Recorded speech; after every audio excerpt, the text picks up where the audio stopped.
రాష్ట్రంలో అంటే ఉమ్మడి రాష్ట్రం 1956 నుంచి 2014 వరకు దాదాపు 57 సంవత్సరాలు మొత్తం ఉమ్మడి రాష్ట్రంలో అప్పు తర్వాత విడిపోయిన తర్వాత 72,658 కోట్లు.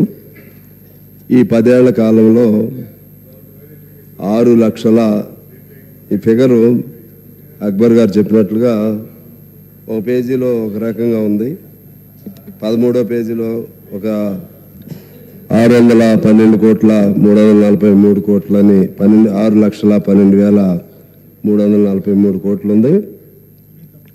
చివరి పేజీలో 6,71,757 కోట్లుగా ఉంది. సరే, ఏదేమైనా ఆ అప్పు 72,658 కోట్ల నుంచి ఈ 10 ఏళ్ల కాలంలో దాదాపు 6 లక్షల కోట్లకు పెరిగింది. ఈ అంశానికి సంబంధించి వైట్ పేపర్ రిలీజ్ చేయడానికి సంబంధించి అక్బర్ గారు ఇంకొంతమంది సరే వారి వారి అభిప్రాయం చెప్పారు. నా అభిప్రాయం ఏంటంటే, ముందుగా చాలా ఎనామలీస్ జరిగాయి.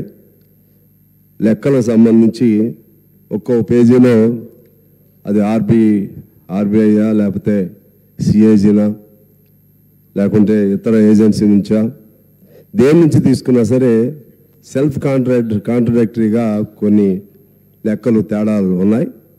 భవిష్యత్తులో ఇటువంటి ఇంపార్టెంట్ వైట్ పేపర్ని ఈ ఆగస్టు సభ ముందు పెట్టేటప్పుడు మరిన్ని జాగ్రత్తలు తీసుకోవాల్సిన అవసరం ఉంది. అధికారులు కూడా సరే మనం ఎంత దాన్ని సెల్ఫ్ సపోర్టివ్గా చెప్పుకున్నప్పటికి కూడా ఇటువంటి తప్పులు చేయటం వల్ల దాని ఇంపార్టెన్స్ ఈ శ్వేతపత్రం ప్రవేశపెట్టిన దాని వెనుకున్నటువంటి గొప్ప ప్రాముఖ్యతను కోల్పోయే ప్రమాదం ఉంటుంది.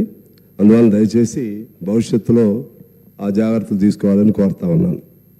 రెండో అభిప్రాయం ఏంటంటే, ఇక్కడ ఈ శ్వేతపత్రం ప్రవేశపెట్టడం వలన మన రాష్ట్ర గౌరవం దెబ్బతింటుందని, రాష్ట్రంలో ఉన్నటువంటి లోపాలు లేకపోతే ఆర్థిక బలహీనతలు బయటకు వస్తాయని, తద్వారా దేశంలో ఇతర రాష్ట్రాల ముందు పలచన అవుతామని, లేకుంటే రిజర్వ్ బ్యాంక్ దగ్గర నుంచో లేకపోతే ఇంకా ఇతర వచ్చే రుణాలు తగ్గిపోతాయని, లేకపోతే కార్పొరేట్ మన పెద్ద పెద్ద ఇండస్ట్రియలిస్ట్స్ వాడు రాలేరేమోనని ఇటువంటి అనేక అభిప్రాయాల నుండి అపోహల నుండి వ్యక్తం చేశారు.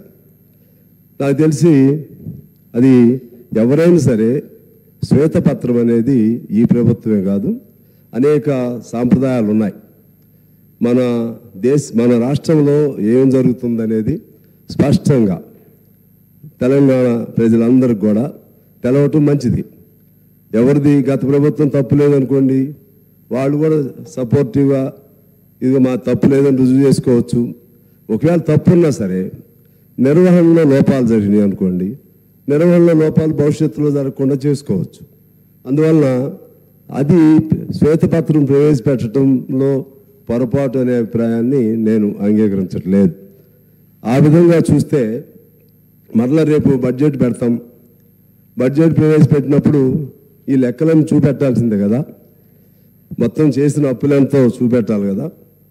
అప్పులతో పాటు మనం గ్యారంటీ ఉన్నటువంటి అప్పులు చూపెట్టాలి కదా, అప్పుడు దాయలేం కదా. ఈ కార్పొరేట్ ఇప్పుడున్నటువంటి కంప్యూటరైజ్డ్ ఏజ్లో ఇంకేదో దాస్తాం ఎవరికో తెలియకుండా అనేది అటువంటి ఆలోచనలు ఉండవలసిన అవసరం లేదనేది నా అభిప్రాయం. ఇక ముఖ్యంగా శ్వేతపత్రానికి సంబంధించి లెక్కలు డొక్కలు వీటన్నీ చాలా విన్నాం. దానిలో అసలు ఇష్యూ డైవర్ట్ అయిందనేది నా అభిప్రాయం. ఈ లెక్కలు కరెక్ట్ ఉన్నాయా, ఏ లెక్కలు కరెక్ట్ ఉన్నాయా, అది రాంగా ఈ రాంగా, ఆ పేజీలో ఉంది ఈ పేజీలో ఉంది, ఇవన్నీ జరిగినాయి. దీనివలన it lost its importance, it lost its human touch. ఇది మనం అర్థం చేసుకోవాల్సింది. అసలు అప్పులు చేయటం తప్పనేది కాదు. సరే, ఎంత పరిమాణంలో చేశారు? కేంద్రంలో దాదాపు చాలా 100 లక్షల కోట్లు ఈ బీజేపీ పాలనలో చేయటం జరిగింది. అంతకుముందు 50 లక్షల కోట్లు అంత ఉండేది అప్పులు. అంటే అది వాళ్ళు చేశారు కదా, మనం చేయకూడదు. ఎవరు చేసినా తప్పని నేను ఆర్జోలకి వెళ్ళట్లేదు. చేసిన అప్పులు దేనికి ఖర్చు పెట్టారు, చేసినటువంటి అప్పులు ఏ ప్రయోజనాలని సాధించడానికి ఉపయోగించారు. అది ఏ ప్రభుత్వమైనా మన చట్టం ఒకటి, మన భారతదేశ వ్యవస్థ, మన రాష్ట్రాల్లో ఉన్నటువంటి పరిపాలన వ్యవస్థ ఎలా అయిందంటే ఒక మోసపోసిన పద్ధతుల్లో. ఇప్పుడు బీఆర్ఎస్ చేసిందే కాదు, రేపు కాంగ్రెస్ కూడా అదే పద్ధతిలో ఇదే అప్పులు చేస్తుంది, మళ్ళీ ఈ పద్ధతుల్లోనే ఖర్చు చేస్తుంది. కాకపోతే మేము ట్రాన్స్పరెంట్గా ఉండాలని వాళ్ళు చెప్పుకోవచ్చాము, వాళ్ళు తప్పులు చేశారని చెప్పవచ్చు. కానీ నా పాయింట్ ఆఫ్ వ్యూ ఏంటంటే ఈ system it self is a wrong. So always any budget, any expenditure must be human centric. Human touch must be involved in any expenditure. ఇవాళ మనం తీసుకుంటే చాలా ఖర్చు పెట్టాం, చాలా ప్రాజెక్టులు కట్టాం. కానీ ఈ రాష్ట్రంలో దేశ లెక్కలు వేరే ఉన్నాయి. దానిలో భాగంగా తీస్తే మన హ్యూమన్ ఇండెక్స్ ఎక్కడున్నాం అంటే ఆకలి సూచికలో ఎక్కడున్నాం? దేశంగా చూస్తే 101వ స్థానంలో ఉన్నాం. Part of our country we to maybe stood at that level. ఉద్యోగాలు చూస్తే ఎన్ని ఉన్నాయి? తిండి లేని వాళ్ళు ఎంతమంది ఉన్నారు?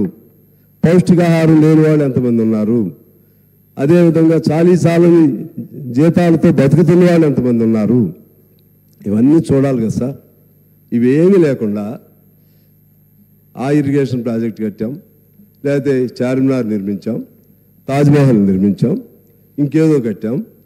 తాజ్మహల్ నిర్మిస్తే తాజ్మహల్ కోసం రాళ్ళెత్తిన కూలీలు ఎవరని శ్రీశ్రీ అడిగాడు. అంటే అసలు కింద జనం మనం ఏది చేసినా అది జనాలకు అందుతుందా లేదా? జనాల బతుకుల్లో బాగు జరిగిందా లేదా? ఆకలి బాధలతో, అర్ధాకలితో కూలినాలి చేస్తున్నటువంటి వాళ్ళు సంపద సృష్టిస్తుంటే ఆ సంపదను అప్పుల పేరుతో మనం వాడుకుంటున్నాం. ఆ అప్పులు తిరిగి వెళ్తున్నాయా కిందకి?